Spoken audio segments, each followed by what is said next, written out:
What's up everybody, and welcome to the channel. Today we're going to take a look at this 2023 Hyundai Kona N.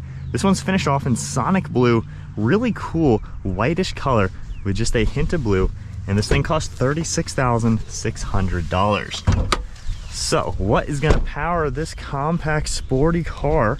So underneath the hood, this has a 2-liter inline 4-cylinder turbocharged motor. Makes 276 horsepower and 289 pound-feet of torque, and it's paired to an 8-speed dual-clutch transmission.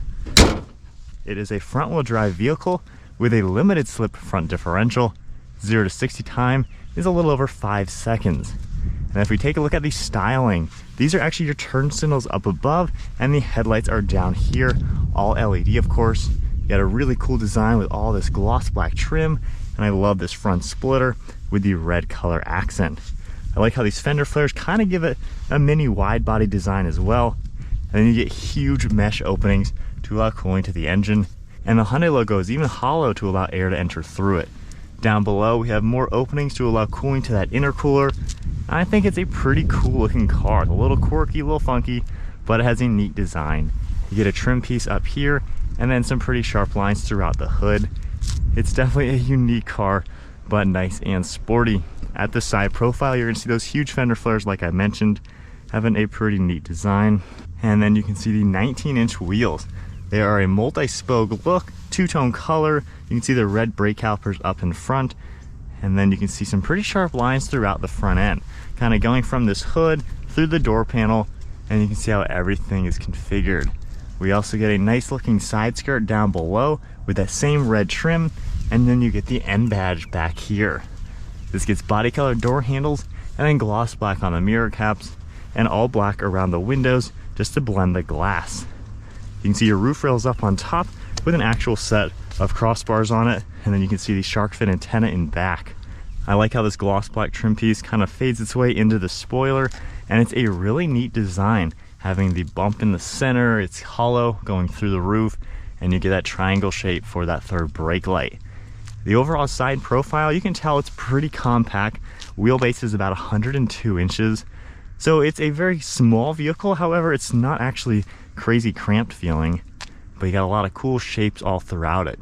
You get a dual taillight design. Turn signals are down below. You can see all the red integration, and then this one is all blacked out with more LEDs. And then you can see the N badge back here, some trim above the license plate with your Hyundai logo, and then the Kona name is written out on the far left. You get a really cool looking rear end, kind of just comes together nicely. And then down below you get a huge diffuser with dual exhaust. I like all the fins, just the red accents and everything. It's a pretty cool designed car. Just has a fun factor to the way it looks. Now we have Hyundai's key fob to get your remote start, lock and unlock. Keeping it unlocked, I can just go to it, and under the logo we can open up this manual lift gate. So we get a pretty good amount of space in here. It's maybe 2.5 to 3 feet in length, and then there is just the slightest bit of hidden storage space. It is pretty squared off, so you can fit some good size items. And then this is actually removable. So I just grab these straps, pull them off, and just give that a firm pull. You can get a little bit better access into the back here. Now these seats are also movable as well. You can pull this handle and then push this seat forward. It's gonna fold nice and flat. Same with the other side. So you can get a little bit better idea of how much cargo space you're gonna get in the back of these Konas. They fold pretty much flat, so not too bad for being such a small car. And you can just lift this up and lock it back into place, and of course do the same for both sides. So as you can see, we got a nice black interior, and the door panels are finished off in black. There is some plastic on it. Obviously this isn't the most refined car in the world. Got a nice vinyl for the armrest, and then you're gonna see this blue stitching, smooth leather and Alcantara, and then you get your armrest in the center with 2 cup holders. Only real amenities, you get a little bit of cargo and then 1 plug. And then hopping in the back now, at 5'11", I actually do fit pretty comfortably. But as you can see, I do sit here pretty well. You know, I have good headroom, about 2 inches or so. Got your light up above, a grab handle, and there honestly is plenty of arm room, leg room, and knee room, and a pretty good amount of visibility as well. So not bad for being a small car. Middle seat as well, a little straight up feeling, but certainly doable.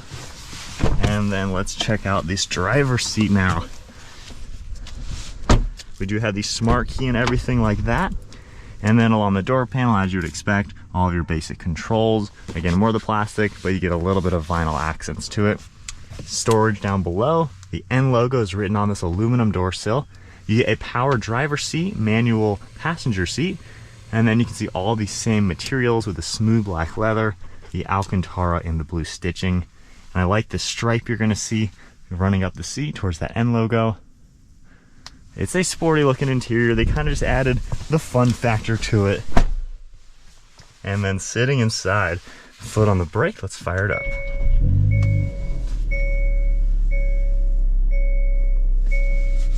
Get your manual parking brake. And then along the steering wheel, you can see blue stitching. I like all the different buttons with the color, your N badge as well.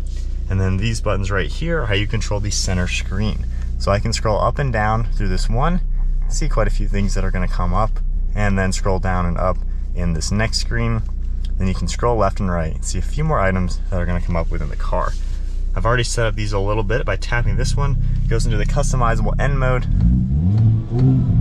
It sounds a lot louder with that exhaust open, and I can scroll up and down and see a few more vitals. And then turning that one off. This one is just a shortcut to the drive modes, as you can see. And then we do get steering wheel mounted paddle shifters, Bluetooth and audio controls, all of on the steering wheel. Stalk on the right for all your windshield wipers, and then your turn signals on the left. You can also see your interior lighting and downhill assist with one of the air vents. Just more plastic along the dashboard, so again, nothing really too refined or fancy.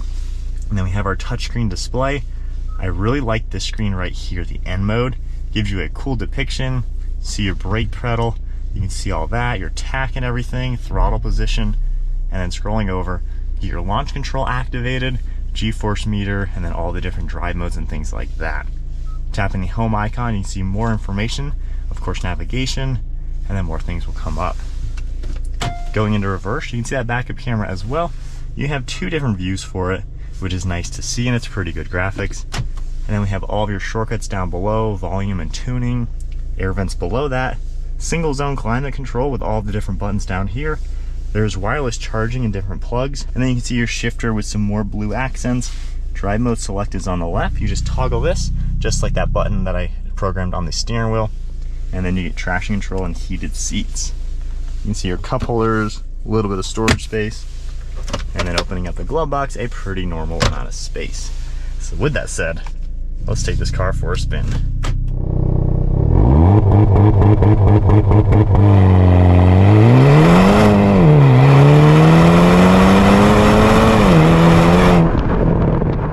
All right guys, so we are setting off now.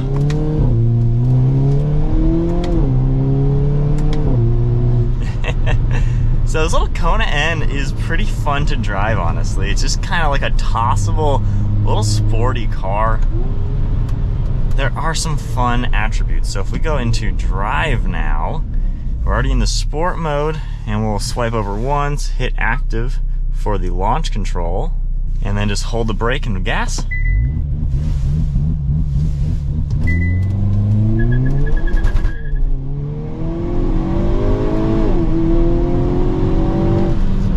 Is quick with launch control. Traction does a pretty good job. There is some torque steer, so when you launch this car, make sure you're kind of holding on. You know, you gotta know what you're doing. But this is fun to just play around with. It's not like throw you back in your seat fast, obviously with, you know, less than 300 horsepower, but it's quick enough. And it's cool when you're in automatic. That is when this mode actually works really well. So just tap that once, it downshifts, and just gives you all the power. Oh, you can just have fun and play with a car like this. It handles good. We're gonna go back on those turns in a second. But if I go ahead and tone the car down now, drive mode into eco mode, and automatic, the car does tone down enough to just kind of be a normal car. It still is definitely an economy car, so it's not like anything luxurious or super refined. However, it's actually pretty comfortable, of course, with the power seats and everything. feels like a pretty decent just daily drive around town. A little noisy on the highway, but it's kind of to be expected with something like this. But yeah, pretty good visibility, windshield's really large, and in such a short car, the back end is right there. So rearward visibility honestly isn't too crazy.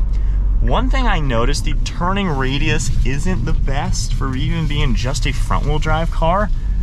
This is kind of a bad turning circle. Like I actually have to turn around a little bit and reverse. So turning circle isn't the greatest, but you know, that's a small downfall with this car. Now let's go back into the fun modes. I really like this screen too. It's just so cool having these type of parameters on here. Just kind of gives you like all the fun things you would want a sports car like this to have, but wrapped in an economy car that is still pretty darn useful.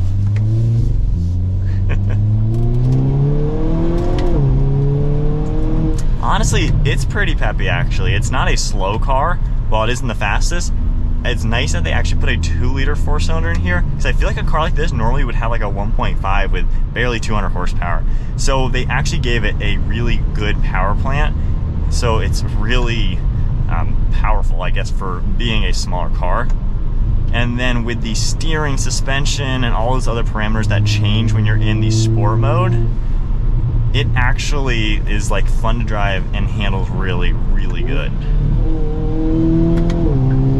The front differential does a good job keeping the power there. You're just gonna fight a little torque steer. The exhaust has a pretty cool sound to it as well.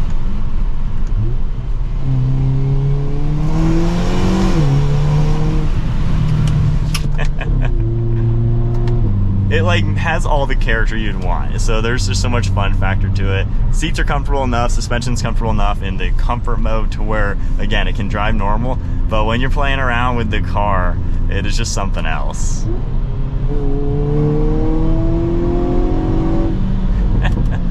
Ah, the little gurgles and stuff. That is aggressive when you do that button. That is really, really cool. Overall, it's fun to just play around with. It's practical. It's got enough technology. Not a bad, cool little crossover.